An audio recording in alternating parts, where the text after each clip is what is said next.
Good evening. Can you hear me? Yes. That's a very good start. My name is Shami Chakrabarti, and I am very proud to be Jeremy Corbyn's Shadow Attorney General for England and Wales. And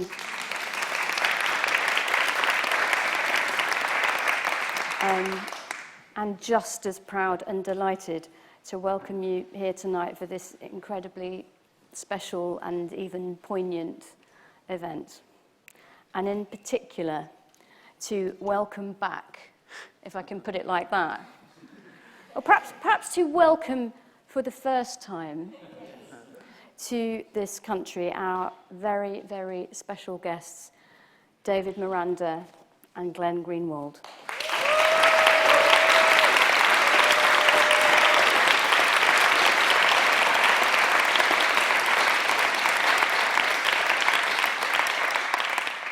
So for the record, I'm sure you know, David Miranda is a journalist and the first ever elected LGBTQ member of Rio de Janeiro City Council.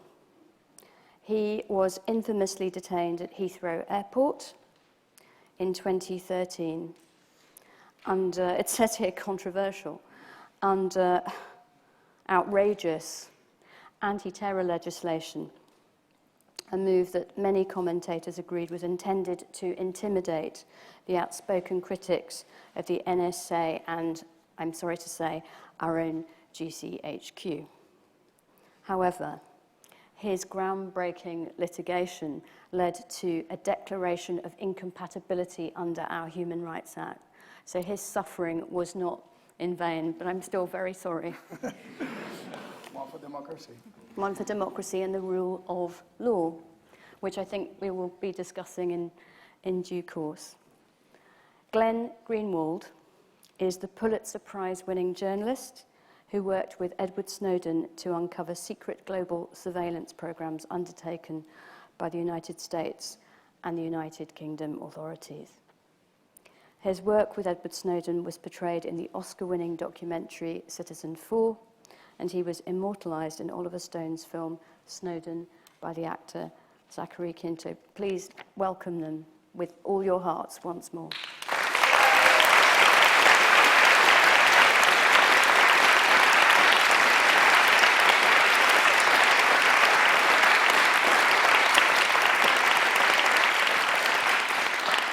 So we have an hour together, and I'm proposing 3 sections of this discussion, and it will very much be a discussion. First of all, I'm going to turn to David and then to Glenn to speak a little of their story and their motivation and their experience. Then I will broker a discussion between the two of them, which I don't think should be too hard. And maybe abuse the chair by lobbing in a few questions of my own, and then I'll make sure that there's plenty of time for all of you to make your contributions. And in the great British tradition, they can be questions or comments, and alternatively my favourite, which of course is a comment very thinly disguised as a question. You're an RSA audience, some of you are civil libertarians, you know how to do this. You have a little rant, not too long, just a little rant, and you end with, don't you think? Or you just raise your voice a little at the end as if you're Australian or French. You understand the point. David, please. Oh, hi. It's good to be back. For the very first time, as everybody can see, I'm a little nervous. I've been this past week since I knew I was going to come back. It's been 4 years, and just to be here, all the memories just flush into my mind all the time. It's been hard. It's a take two. I thought that I completely forgot that event in 2013, and I have moved on. And Excuse me. So what I forgot to say was, please could I've got my notes here that I'm completely ignoring, like a good civil libertarian. Before we begin, could I ask you to turn your phones to silent, and what's even more important, I forgot to welcome friends and viewers who are watching online, of course, because it's you guys. They'll be watching online probably from all over the world. Big welcome to everyone watching online. And a reminder that the hashtag is RSA democracy, so that people can join the discussion on Twitter. And now you can take a breath and you can start all over again with the high back, with relaxing and being truly welcome. Thank you. As I've been saying, I have a really rough week thinking and reviving every moment that I'm being here. I sat in a hotel. I didn't want to walk a lot. I walked one day in a city. I feel a little threatening here still. It's just the emotions that come. But why? Why did that happen to me? It didn't happen to other journalists. I always make that question. And it's the reason that happened is because I'm a Brazilian. I came from the favelas in Rio de Janeiro, and I'm LGBT. And why did I did what I did to help Snowden, Glenn, and that time, and Laura, what we did? We learned very young that that is just a path that you have to take. When you are so young in that kind of environment, you have to be strong for the world. And that's what we did. When I got detained here, everything has completely changed. I will tell you, it was one of the hardest times, but it was one of the most bravest times because I look up to my husband, I look up at what Edward Snowden was doing, Laura Poitras did, and that time, and many other journalists around the world. And I could not be just standing there and not fighting alongside of them. And they only detained me because I'm a Brazilian. That was the only reason they detained me. Laura was here a month before. I went to meet with her. She passed through Heathrow, and she was not detained. They only did that because the UK government, the US government, they still think the Brazilians and all the other countries that they call third world countries, I think that's just discriminating. Are countries that are worth less on the eyes of their own democracy. And they detain me. They torture me. That was torture. When you have 9 hours, sit with 7 different agents, and there's 2 of them that I will never forget their faces. Just, you can't erase. Even when I'm talking to you now, I can remember vivid in my mind. 8 hours and 15 minutes. That was the time that I have sitting there in that room until I talked finally to my lawyer. Before that, I was always working with Glenn, and I have read a book about all the prisoners went to Guantanamo. And for me, and that day, I thought that was my end for the rest of my life. There was no coming back from that. They asked me many questions on that day. They asked me about what I was doing, where I was going, what my work was. But the moments they got into me, under my skin, I was very brave. I didn't drink their water, I didn't eat their food, and I didn't went to the restroom. Every half an hour, one of the agents, and this can be paranoid, would brought 2 glasses of water and ask if I was thirsty. And then he would take that out, one of them. He would drink one and take the other one out. I didn't know what was that. I didn't know what was going to happen to me. English is not my first language. I can understand you. You guys can understand me. But that's not my first language. Imagine you and the kind of pressure. They're always being held in there and interrogated. And when on that law, they say you did not cooperate, you go to jail. What would you do? How can you do something in that kind of situation? And past 8 hours and 15 minutes, I talked to the lawyer that the Guardian sent it to me. And I spoke with him, and I say a couple words that I cannot pronounce in here to make Glenn more relaxed and know that I was going to be fine. But I didn't know that I was going to be fine. It was a really, really hard time. And then finally, because of the law, they have to follow the law after 9 hours, or they have to arrest me, or they have to let me go free. But they wanted me to just walk in freely inside of the country because there was no planes to me to go back into Rio de Janeiro anymore.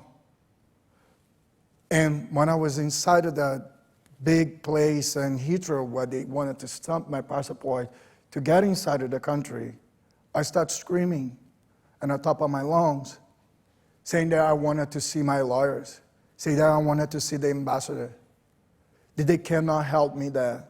And for the first time, the leaders of them, who was always outside of the door and sent the different agents inside, he came in my direction, and I told him, if I walk in here, I'm going to every station television, I'm going to tell them, your soil, what you guys did to me. And finally, they got me a ticket to go back in Brazil. There was more 3 hours walking around inside of the airport. While they were holding my passport, the torture was for 12 hours, without I'm not knowing if I ever gonna go back home, what would happen to me. After they stripped me for all my equipment as a journalist, after they did everything of that, they finally let me go free. In front of the airplane for TAM, the Brazilian company, they give my passport back, and I talk with one of the agents, and I asked him, please, I really need to call back home because I need to talk to my husband. They have detained me here for 12 hours. And I couldn't get a hold of Glenn, and I finally talked to a friend of mine, and I gave the number for my flight and the time I was going to arrive. And the entire time that I sat in that plane going back home, I couldn't sleep. I revived every moment for that day, and it was a horrible day. 4 years later, I'm here in front of you. I choose to come because we battled, and we won. We won. We won. Journalists are not going to be more stopped in this country under that terrible law. We won. I came with fear that they're going to do something to me, but I learned back there, with fear, that's how you do it. So just one more thing. It's just good to be here and say, fuck you, GHQ.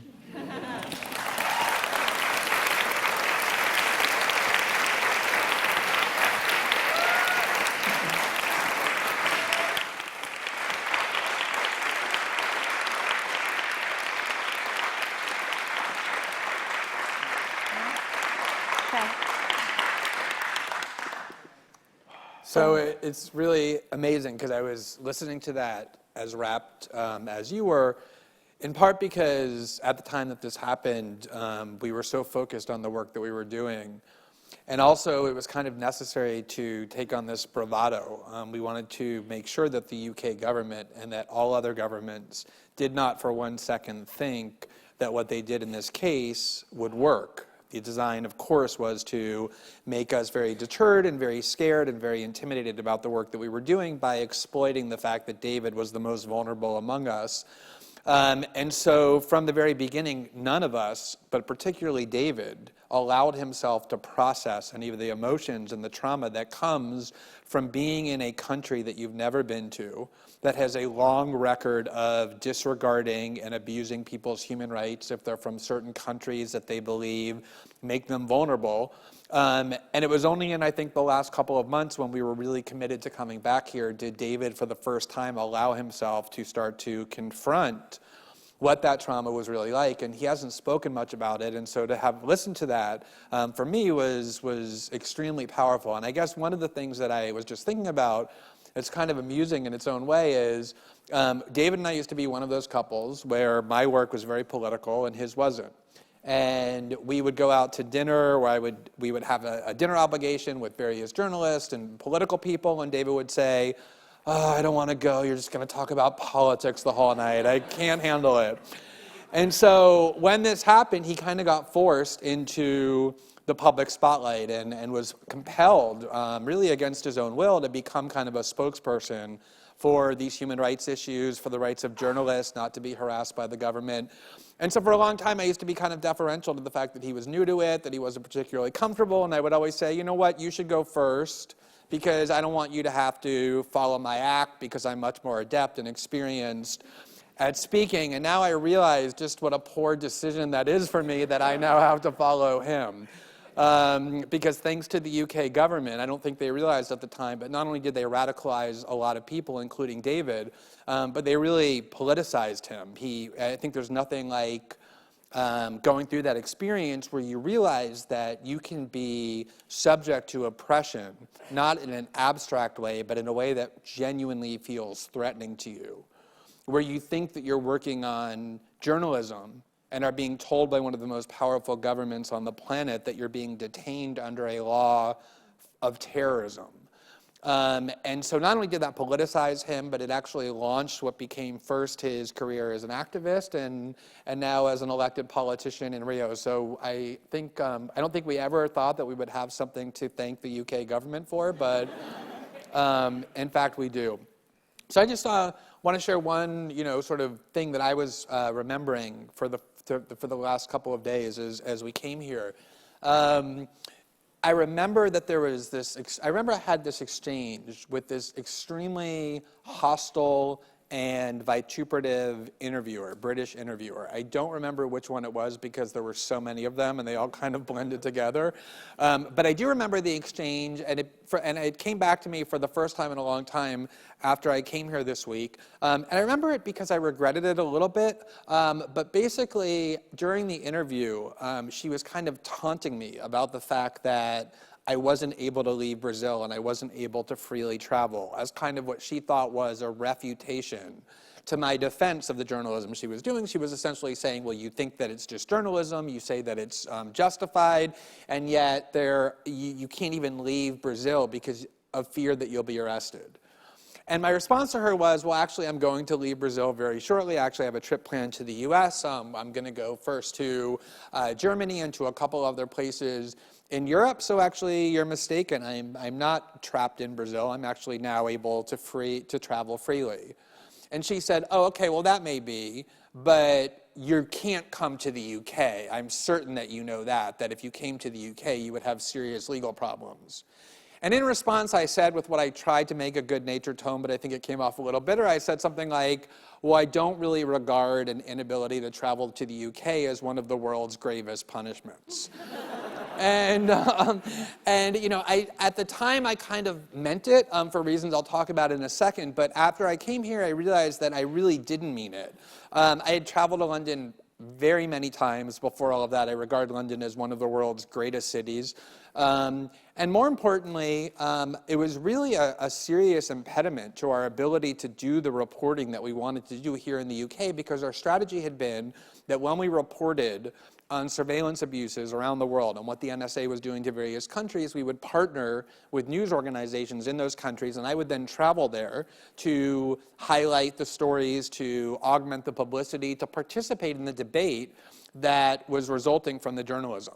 And the fact that I was incapable of doing that here in this country, which was one of the centerpieces of the debate because of how important the GCHQ was, really did become a barrier on our ability to do the kind of reporting here that we wanted to do, that we were able to do in other places.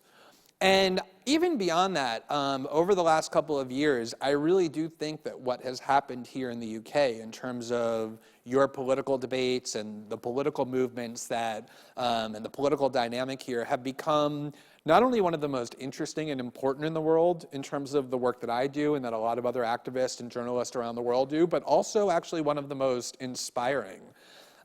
It's been really remarkable to see the success of what really is an uncompromising and unflinching Labour Party, now that it's run by somebody who actually has principles, and who not only is unflinching and uncompromising, but also incredibly successful. That's a really important political story. And so we got to the point where we just weren't willing to allow ourselves to be excluded from the journalism and the reporting that we wanted to do here, but also for David's role as a left-wing politician in Brazil and my role as a journalist to be excluded from coming here and observing and reporting on and interacting with the people who, I'm not sure if you really realize the full extent of it, but you're really inspiring left-wing movements around the world with the success of the Labour Party here. And so we just felt like we weren't willing any longer to be excluded, notwithstanding what were still at least some residual risks. And I guess the last point I just want to underscore before we kind of have an interactive discussion is, when I thought about that exchange that I had and the slight bitterness, or perhaps more than slight bitterness that pervaded it, when I remembered it with a little bit of regret, but then I realized that it really is hard to overstate how radical and extreme and what an outlier the UK government was during that entire period of 2013 and 2014 when it came to attacking journalism and intimidating journalists. It wasn't just the horrific detention of my husband under a terrorism law and then a year and a half or 2 years of threats of an ongoing criminal investigation that severely limited his ability to travel and my ability to travel. And it wasn't just the fact that they were surveilling our communications and the communications of other journalists at The Guardian, which is how they knew that he would be traveling back from Germany after meeting with Lord Poitras, which documents and the like. And it wasn't just the invasion of The Guardian's newsroom and the forcible physical destruction of the computers on which we were working in order to report the story, but it was the entire climate that pervaded here. And what I think is so important to note is that what really made the climate so distinct, and I remember at the time I really felt like I was at war with the UK, with at least the political and media class, and I say that without hyperbole. What really distinguished it wasn't so much what the UK government was doing, as aberrational and as extreme as that was. What made it different was that the UK media, the mainstream media, by and large, overwhelmingly, unlike every other country in which this debate was taking place, sided with the government against the journalist and against journalism. And so whereas in every other country we felt like if government officials were going to try and detain us or were going to try and suppress the journalism or take our documents, there would be a huge outburst and uproar from the media. Even in the US, which is notoriously deferential to the government, that was overwhelmingly supportive of the work that we were doing. Here in the UK, it was the opposite. You were hearing very pervasive calls for the editors of The Guardian to be arrested and prosecuted. Pretty much in every media debate, the most influential members of the media, not just in the right-wing Murdoch press, but in the centrist and even center-left press, were siding with the government against The Guardian, against Edward Snowden, against the work that we were doing, even in support of David's detention. And so it really did feel like this was an extraordinarily hostile climate to try and do journalism. And I think with a couple of years of distance, it's easy to forget that. But at the time, it was really, I think, uniquely oppressive. And that was the context in which David was detained. It was the context in which we were constantly threatened about the work that we were doing and our colleagues at The Guardian. And I think it's the context for why it was actually more difficult than we expected it would be to come back here, because it always felt like a very hostile zone in which there were really no limits on what could be done. And so it's actually kind of ironic that I now look at the UK, not as I did 2 years ago, as this kind of aberrational zone of oppression and tyranny and authoritarianism, but as a kind of zone of unique inspiration because of the political changes that have been taking place here. So that's the, I think, fascinating context of what has happened in the UK. I say, long may that continue. Yeah, absolutely. May you continue to be both welcome and inspired. Thank you both so much. Let's just have a few more.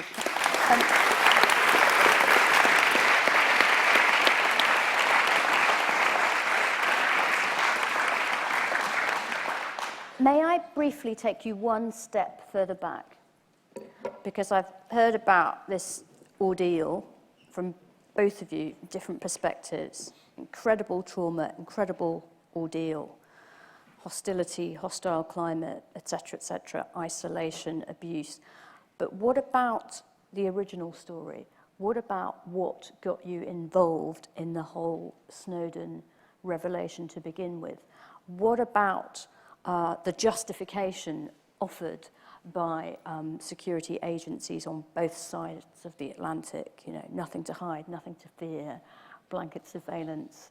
You know, can you just talk me through briefly, either or both of you, how you positioned yourself and why you think it was right to be a conduit for Edward Snowden's whistleblowing? Do you want me to start? Sure, go ahead. I always work with Glenn. Like, even now, we're still working together, and everything that we do together. We've been together for 12 years. And from the beginning of his career, I always knew, like, the position he takes.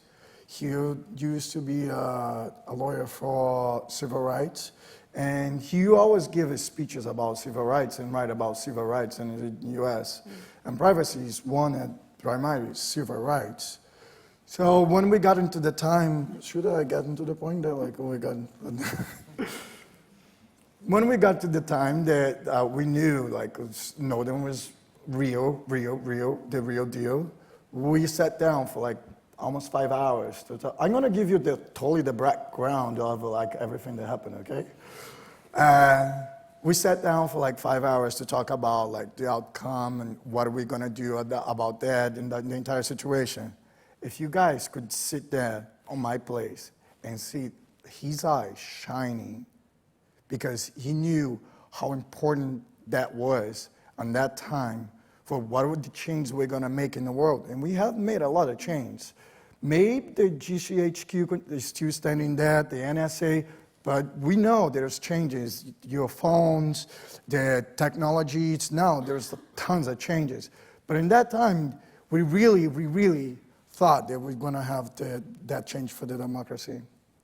And the one thing I want to add to that as well is I think that a lot of times this story gets depicted as being this kind of immense threat to the right of privacy, which of course it is. The surveillance state that was constructed is an obvious menace to the viability of privacy in the digital age.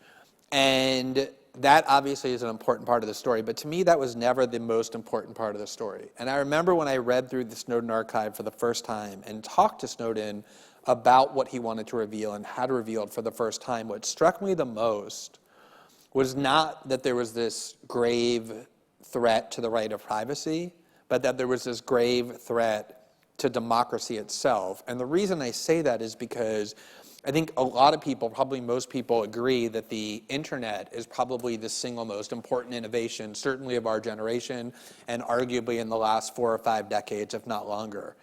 And the promise of the internet had always been that it was going to be this unique tool of liberalization and democratization and empower marginalized and oppressed populations. And central to that promise was the idea of a free internet. And what these documents had revealed was that a very tiny number of people operating exclusively in the dark had made the decision, without the knowledge of anybody, that they were going to fundamentally transform this incredible human innovation from what it was supposed to be, this tool of liberalization and democratization, into an unprecedented tool of coercion and control and monitoring. And that kind of a decision, one that is so fundamental and so consequential, if those kind of decisions are being made in the dark without anyone knowing what it is that's being done, what do we have as a democracy beyond some absurd, illusory ritual if we don't even know what it is that officials are doing? And so for me, yes, I wanted to defend privacy, and I wanted to defend a free press, and I wanted to defend the ability of populations to be free of government abuse. But what I really wanted to do more than anything else was to take this huge body of information that should never have been kept secret in the first place and show it to the world, whatever it is that we had to do in order to make that happen. And we really thought that we were defending not privacy or any other political value in the first instance, but democracy. And once we thought of it that way, it really became an easy choice, notwithstanding what we knew the risks would be. Do you know what? I so agree with you, and I think I would even go a little bit further if it's possible. And so before there's even democracy, there is the rule of law. And it seems to me that privacy is not an absolute right. We know that there are going to be interferences with privacy because we are social creatures. The moment we're each giving up a little privacy by being here in each other's company now, and you both by sharing this trauma. But, and we know, and I think we'd probably agree, that, that police and security agents and so on should be able to take certain steps in order to protect us. We've had continued terrorist incidents even just a few days ago in this country. But it seems to me that whatever your view on the precise balance between privacy and surveillance, and the laws are slightly different all over the world. You know, I tend to prefer judicial involvement. Other people don't. I don't like the blanket surveillance, but some people say it's necessary. Surely the public should at least be involved in the debate, and parliamentarians should be passing laws about this stuff. It shouldn't be cooked up in secret. And that, for me, at the time I was the director of Liberty, and now still as a an activist turned politician, that is what's crucial. That if you and Edward Snowden hadn't done what you did and endured what you endured, the world wouldn't even know that this stuff was happening. No public information, no public debate, no parliamentary sanction, let alone judicial involvement in such an enormous and invasive enterprise. But just one more point, which is a more personal one. This is a huge trauma. You know, what you both experienced from two sides of this detention. You know, the way you tell the story, you knew in the end it was going to be 9 hours, but when you went in, you didn't know it was limited to 9 hours. They abide by law to give you the information the law they're holding you. So they told you 9 hours. They have to tell me that that's the maximum. So I thought that I have to kill 9 hours. So you have to endure 9 hours, but no access to a lawyer in the 9 hours. They tried to give me a lawyer from the system. They walk in with a phone and with somebody in there. But I understand that I just have one call from one lawyer. So if I took the phone, I would just talk for a lawyer. They wanted to give it to me. I wanted my lawyer, so I didn't accept the phone. I think the other thing is, when they called me, they said, we've detained him under this terrorism law. He's been detained for 3 hours thus far. We have the right to detain him up to 9 hours.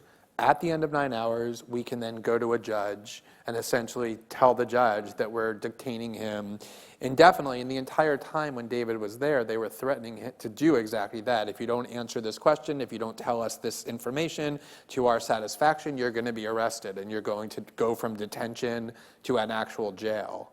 And so they could only detain him for up to 9 hours arbitrarily at their own discretion, but the threat was always there that it would be prolonged. And I didn't want it to get a lawyer that it was not like I gave it. that I trusted, so it can explain better the law. So what I understand the law was, they can help me for 9 hours. I have to answer all the questions they ask me under that, or they take me to jail if I don't do it.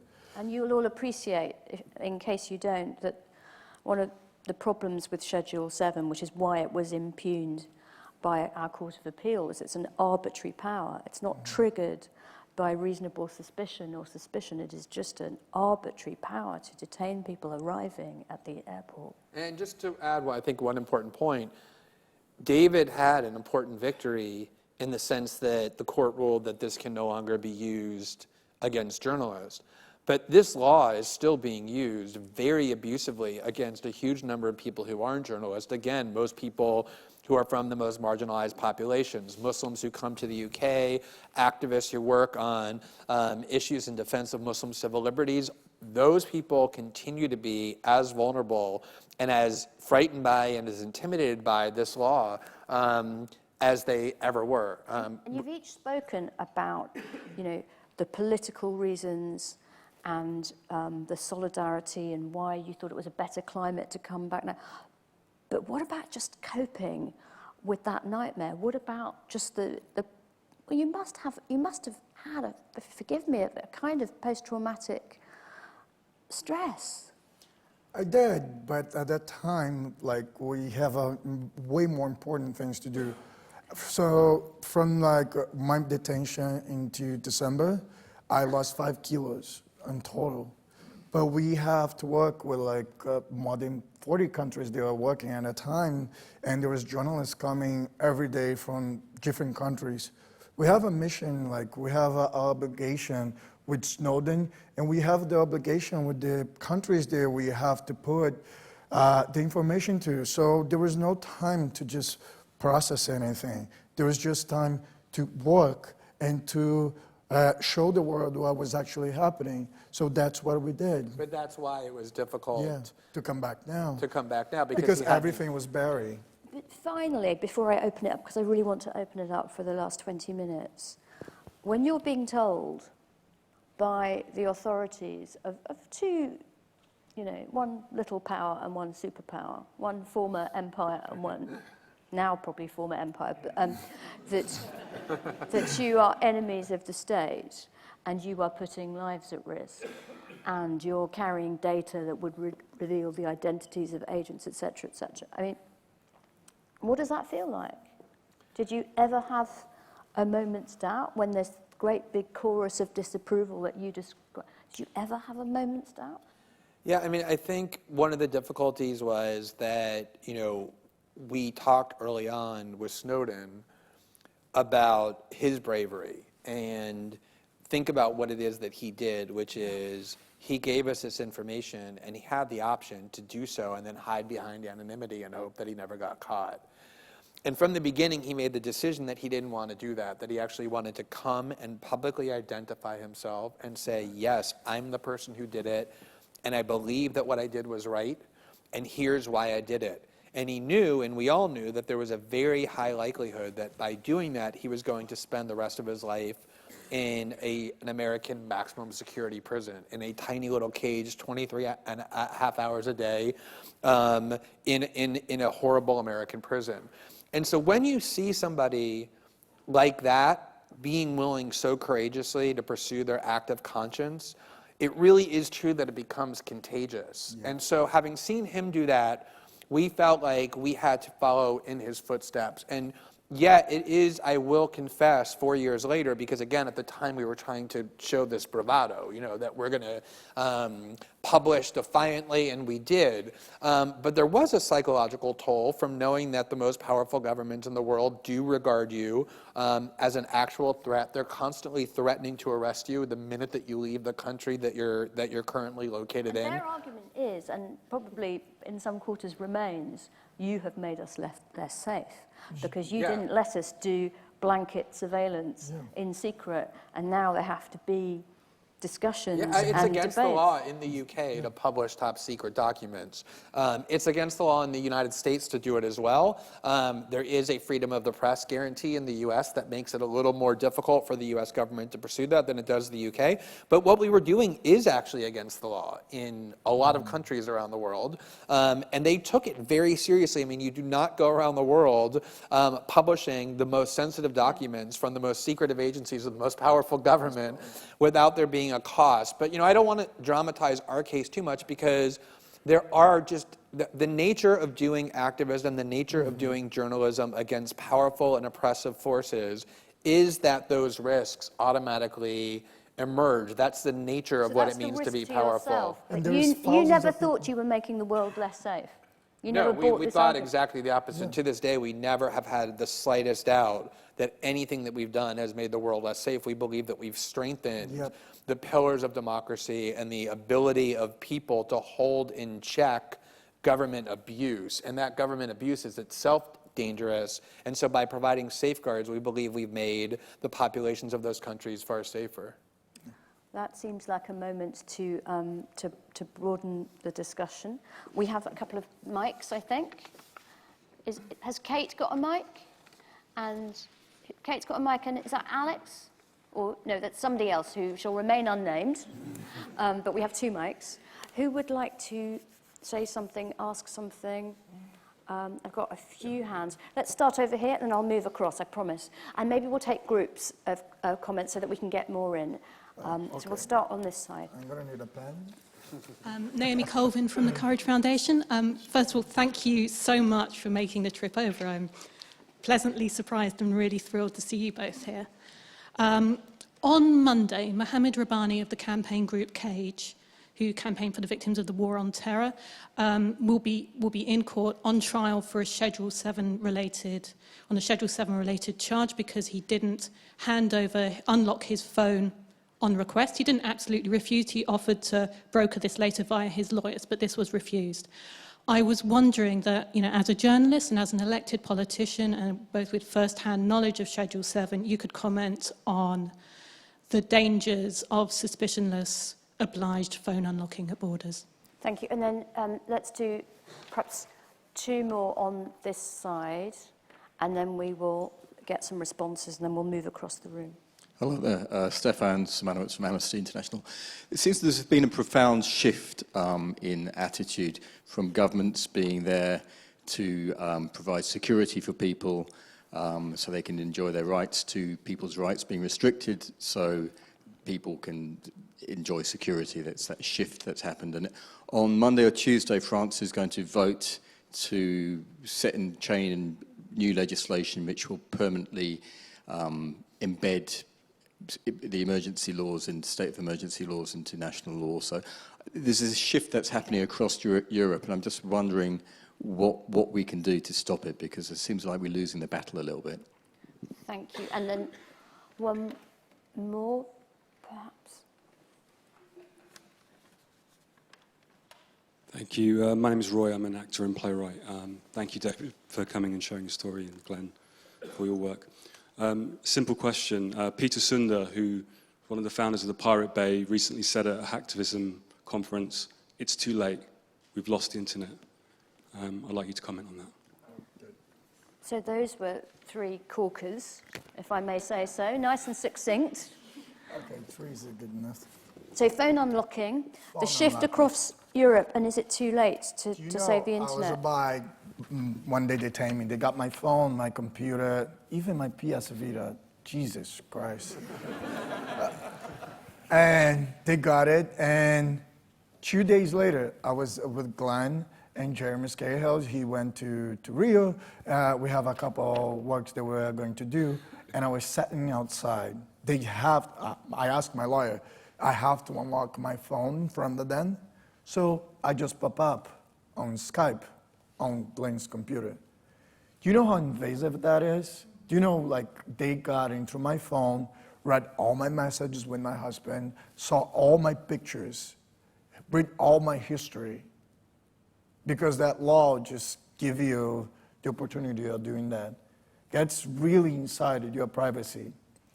The second, I don't know, how we can change the laws, because there is a barrier here.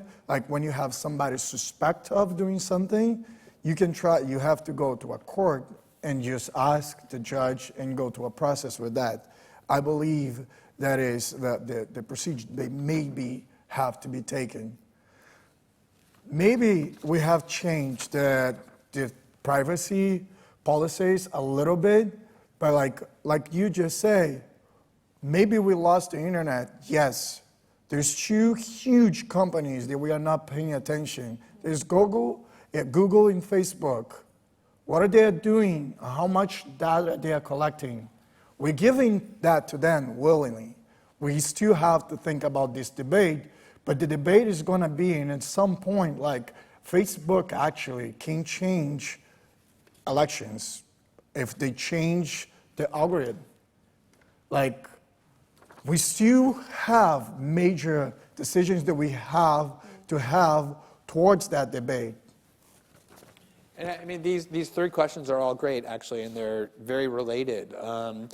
And I do think that there is a cause for pessimism in the sense that governments have proven how easily terrorist attacks and fear of terrorism are manipulated. It was incredibly obvious when that temporary law in France, the temporary emergency law, was implemented, I think, first for 30 days and then for 3 months and then for 6 months, that it would be permanent. It was just incredibly obvious that it would never go away, because that's the nature of these kind of government powers. Is once entrenched, they're very difficult to reverse.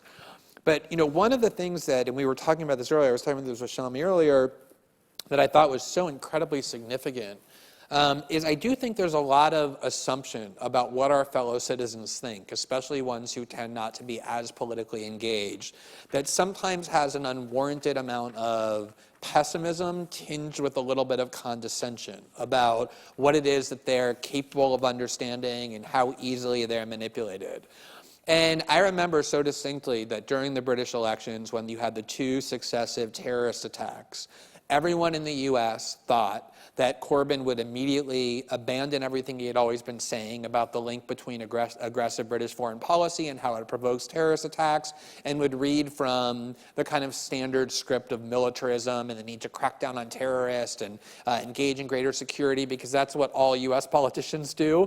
So we're sort of trained to think they're going to do that, and it's what I think the consensus in the British media said he had to do in order for him to have any chance, and he didn't do that. He said what the Jeremy Corbyn of 1988 and 1994 and 2003 was saying when he was just a backbencher. He didn't care that he was now the head of the party with a real chance to win. He said exactly what he believed, which is that actually the reason why there's terrorism in the UK, we should think about what the cause is. It's because of our aggression in the world.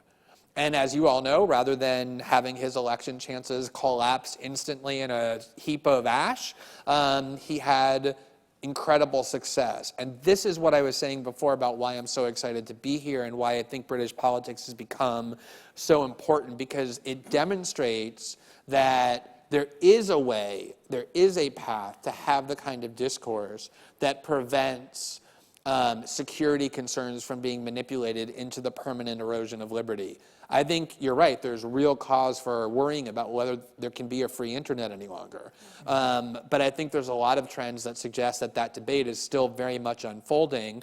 And I think it's incumbent upon all of us to prioritize it and to make the case as clearly as possible. And I have a lot of confidence that that can be heard. Thank you. Now to the middle tier. That's geographically, not necessarily politically. It's just the people here. So let's have it. Thank you. I'm a journalist, and I was watching your TED Talk this morning, and you talk about the bad guys and the good guys. If all of us are good guys, not plotting terror attacks and planting bombs, what alternative does the government have to mass surveillance to catch the bad guys? And just one small question. Are you always looking over your shoulder digitally or in real world as a result of your work? I'm just wondering as a journalist. Great question. And then the next one, please. Another lady. We've got a red mic coming from your right. Just a quick question. I am a journalist as well, and I wanted to know, is there a safe way to cross borders today with or without our phones or computers? I mean, is Signal still safe? Is Tails still working? That would be interesting. And the other question is, why are you here? What are you working on? Okay. And then I suppose in the interest of equality, I should let a gentleman make a comment. You, sir. First of all, thank you for the intercept. That's really great. Thank you. It makes me very depressed most days of the week, but it's worth reading. And now the question. With the advent of social media and the internet and Google and Facebook and all the other folks you mentioned, there's really another state in some sense out there that's a private surveillance state. And I wonder if you'd like to talk about their tracking and their activities and compare and contrast to how that works with the government. Because I can always vote the government out, maybe not, but I'm not sure I can vote those guys out. Yeah. So just for both of you, you remember that the first one I thought was an important, challenging question, actually, because lots of us are sort of agreeing, but the challenging question, what's the alternative to mass state surveillance, given that not everybody is a good guy, for want of a better word, and then safe way as a journalist to cross international borders, given everything we've heard, and then going back to this point about the private, unaccountable surveillance. Okay, you go first. Thank you. So, I think the key distinction in the whole surveillance debate is the distinction between mass surveillance on the one hand, which means subjecting entire populations of hundreds of millions of people who are suspected of no wrongdoing, to ubiquitous digital surveillance, which is what the UK and the US, along with Australia, New Zealand, and Canada, have all constructed. It's a system of mass, suspicionless surveillance, versus the policy of targeted surveillance, in which there is evidence to believe that somebody is engaged in some sort of misconduct that warrants and justifies monitoring what they're doing, which is then presented to a court that approves the surveillance of that individual. And a lot of times there's this assumption that mass surveillance versus targeted surveillance is simply a question of how much privacy versus how much security we want, and that it's just a trade-off. And it really isn't true, because the reality of mass surveillance is that when you're collecting billions of communication events every single day, as the NSA and the GCHQ are doing, it becomes much more difficult, not easier, much more difficult to find who it is who's plotting to blow up a train in the tube, or to detonate a bomb in the middle of Times Square, or to attack a French nightclub. It is much more difficult. And in fact, if you look at, for example, the 9/11 report, which sought to ask how could the United States government and the intelligence agencies, with tens of billions of dollars a year in spending, have failed to detect a plot the size of 9/11, the answer of the commission that sought to address that question was not, you failed to collect enough data and you have to collect more. The answer was the opposite. The answer was, you collected so much data, you had all of the pieces in place, but you had no idea what any of them meant because the system was too vast and too sprawling.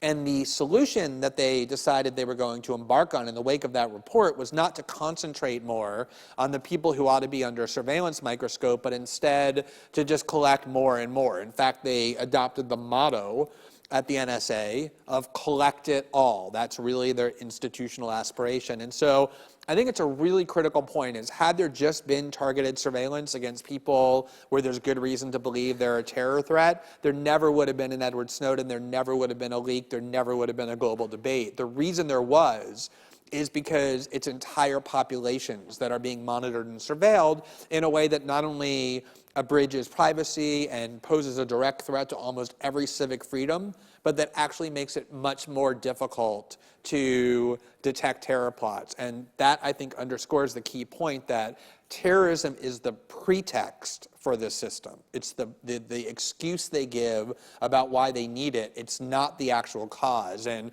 if you look through the hundreds of thousands of pages of the Snowden material, the thing that will surprise you the most is how little of it has to do with ostensible terrorism and how much of it has to do with conferring economic and political and diplomatic benefits on the countries that have constructed these systems.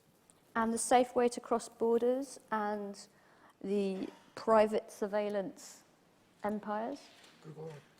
Yeah, I mean, as you might imagine, thinking about safe ways to cross borders is something we've given a lot of attention to in the past 3 to 4 weeks as we planned our trip here. And there is one of the, David referred earlier to the fact that there have been a lot of changes in the wake of the surveillance debate. And one of the most significant is the advancements that have been made in encryption technology. There are lots of not only good government and pro-privacy groups and pro-good hackers developing encryption technologies, but also Facebook and Google, not because they suddenly woke up with a conscience, but because they realized that their commercial viability depends on proving to people that they will protect their privacy rather than turning it over. And so there's lots of end-to-end encryption. Signal is still quite good. I don't want to kind of prance around as the expert. There are a lot of better sources than I to sort of ask what the best means of protection are, and we consulted with a lot of those people, but there definitely are really good tools that are increasingly user-friendly that I think if you're a journalist or a doctor or a lawyer or a human rights activist, anybody who owes confidentiality duties to anybody else, it's really incumbent upon you to use, and they are readily available and quite effective. David, did you want to say anything more in that batch of questions? Sure. In respect of like Google and Facebook, we started the conversation here. I think we have to see what's going on in this entire world. Today we have we know about the metadata because we know they collected the governments to have that entire data. But we're now putting our credit cards on Facebook and Google. We are just giving all that information. Those companies are they're tracking, they're doing everything with us, they're predicting what we're gonna do or what we're gonna like. Our phones now just hear us saying something, the next day offer that up to us. I think it started to getting to the point that people are actually starting to have a debate what these companies are doing because they are in one place, they have one interest in some kind of country. Yeah. So for example, the elections in a specific country, and we have two political sides, candidate A and candidate B, and the Facebook wants to change that scenario by change the algorithm. It's so easy because you trust the people around you, your parents, your friends, people you work with. That's more reliable than the newspaper that we are always seeing fake news these days. So there is a real danger for the democracy that we are facing now, and we are not actually having that debate we need because to catch up, don't yeah, we? The technology's moved like that. It's like the new printing Yes. press, a new industrial revolution, and the politics and the law and the ethics Yes. hasn't quite caught up yet. Can I interrupt you and get just some final points from this side of the room before we close? Yes, if we, thank you. Running shoes, yep. Excuse me. I'm not used to asking questions in public. Don't worry. My name is Emmy Butlin, and I'm part of the Julian Assange Defence Committee, a grassroots solidarity for the WikiLeaks founder. We do vigils outside the embassy on a weekly basis. I want to congratulate you. I want to thank you, and this country owes you a huge debt of gratitude. Your actions that day became extremely important for this country. But what followed became even more important, because once you were free, you did not forget the others that stayed behind. And with the assistance of Glenn and mobilizing all the resources available to you, took through the legal court, which allowed this country to shine a ray of hope in all this mess. The political world, you were right, did not stand by you. Still, there were some small exceptions, and I wanted to bring that to your attention in case you don't know. Caroline Lucas took an initiative 6 months after your ordeal and introduced early day motion 1021, expressing concern about what happened to you, expressing concern about the threats towards Sarah Harrison, who also had a protagonist role in the story of Edward Snowden with his political asylum. I just want to get a couple more points. 20 members of parliament, only out of 650, signed early day motion 1021. Jeremy Corbyn was one of them. So we need to do better. We have great hopes in this country. We have to do better.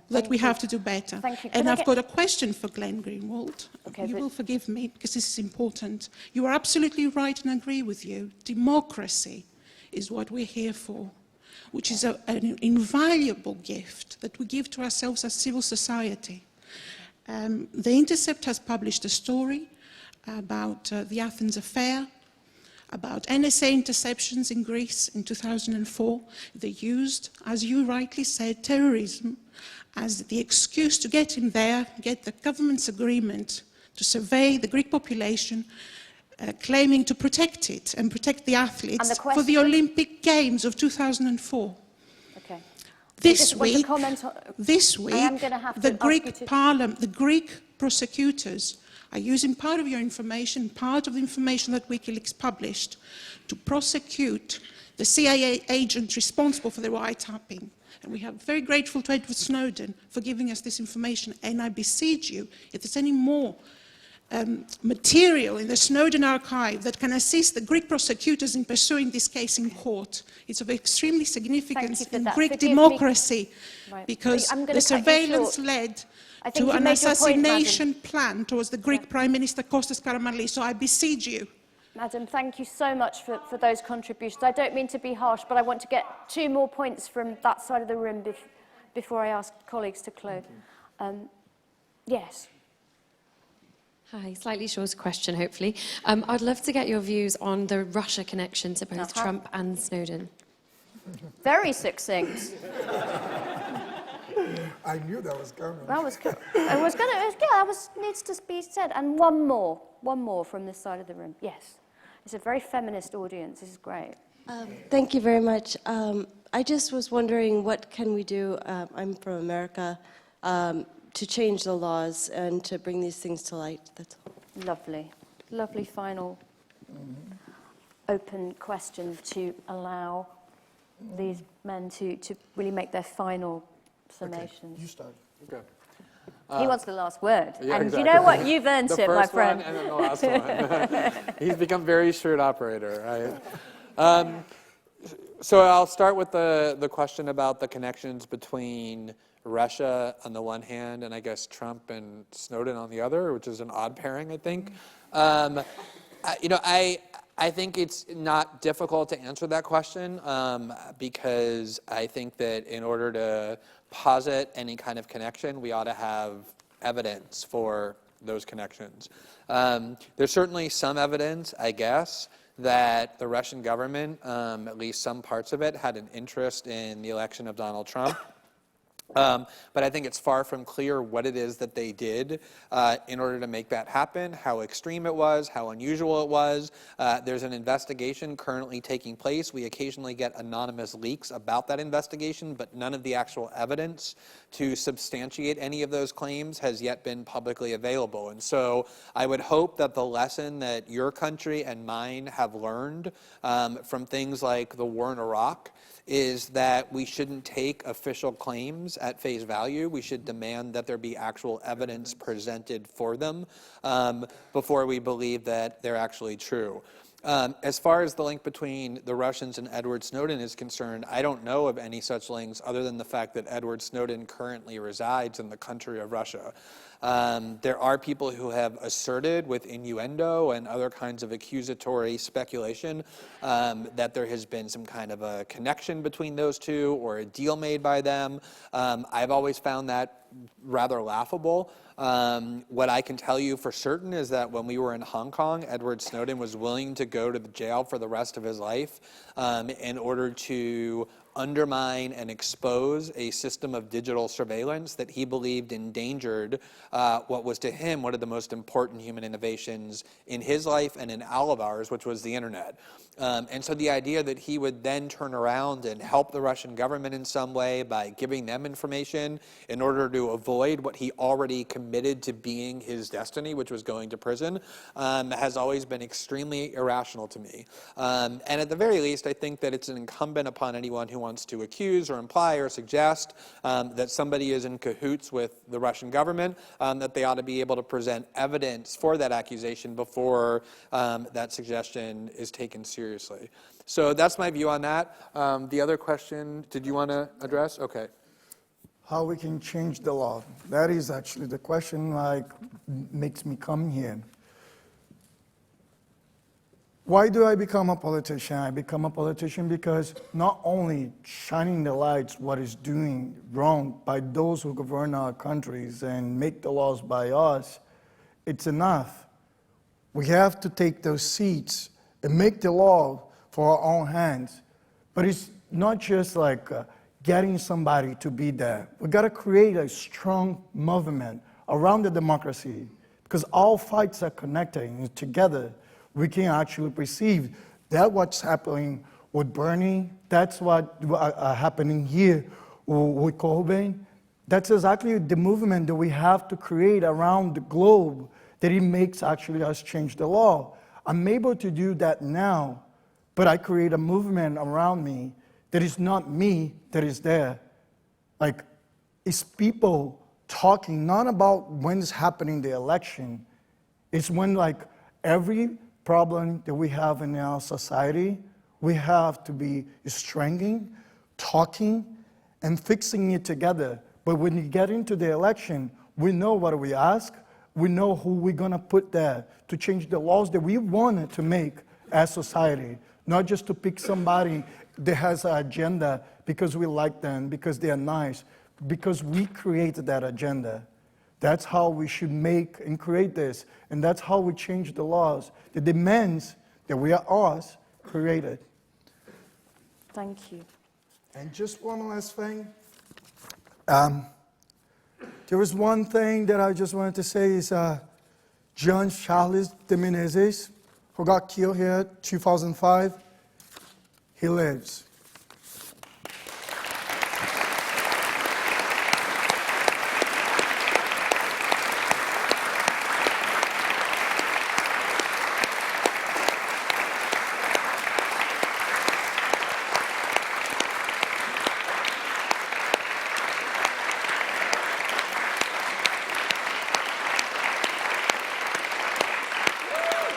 So,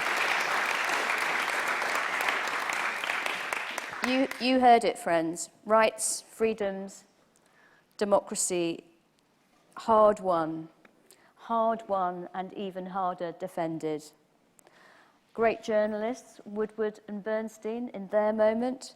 Great activists like the Pankhursts and others. Hard won, hard defended, and you have had the privilege this evening to hear from two great defenders of that flame. Please, in your final applause, make sure that they feel happy to come back yet again and be welcome here in the United Kingdom.